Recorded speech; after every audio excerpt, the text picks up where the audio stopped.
Hi guys, so meron lang akong kunting katanungan sa atin, no? So, sa ngayon magtatagalog muna tayo kasi yung babanggain ko ba is yung mga Tagalog, hindi mga Bisaya, kaya magtagalog muna ako ng kunti. So, ito lang ang gusto kong tanungin, no?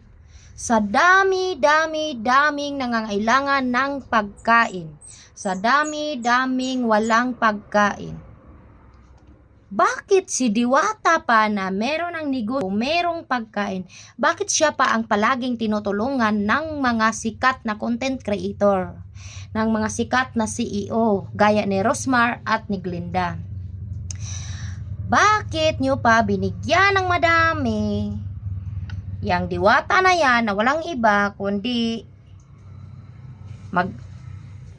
ng mga tao na feeling gwapa, dili man magpa-picture kung wala kang dala. Kapag mayroon kang sasakyan na dala na ibigay, katagdon ka niya. Pero kung wala kang sasakyan, wala kang maibigay kahit yung bangko, walang picture, gaya ni mama ni Mateo, Rosa, walang ganyan. So, ito lang talaga ang gusto kong gusto kong itanong sa lahat.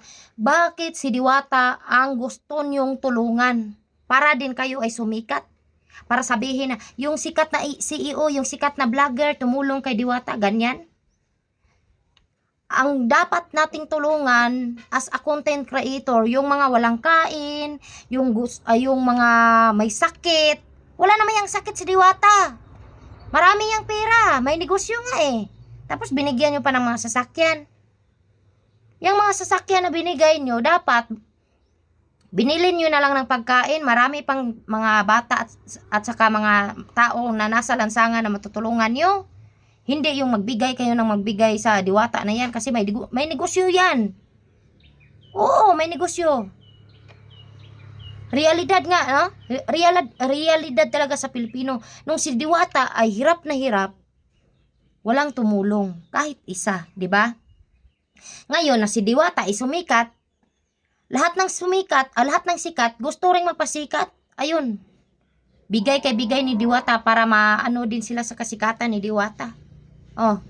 Nasaan kayo nung naghihirap si Diwata? Di ba wala nakakilala kay Diwata kundi si Jessica Soho lang. Na yung nakaano pa dito nasa presintos Diwata.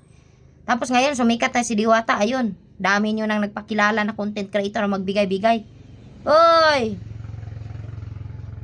Ang itulong nyo kay Diwata, itulong nyo na lang sa lansangan. Mas maganda pa, madaming mga hindi magugutom na tao. Ay, Diyos ko. Pinoy talaga. Di maganda. Ehemplo. Kung tumulong. Tapos hindi tayo tumulong sa mga sikat.